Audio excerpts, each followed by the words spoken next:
শাহ সিকান্দার মরিবার কালে এই ওয়াসিয়াত করেন অরিস সকলে।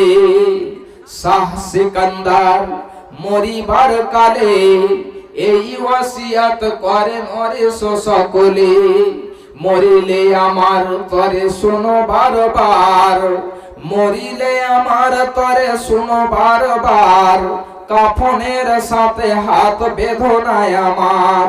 সকলেতে মিলে জুলে খাটলেতে করে, সকলেতে মিলে জুলে খাটলেতে করে, দুই হাত ঝুলাইয়া লইয়া যায় মরে।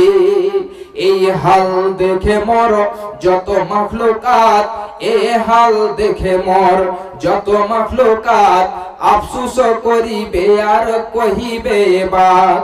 সাত মুলুকের বাদশা সিকান্দার ছিল,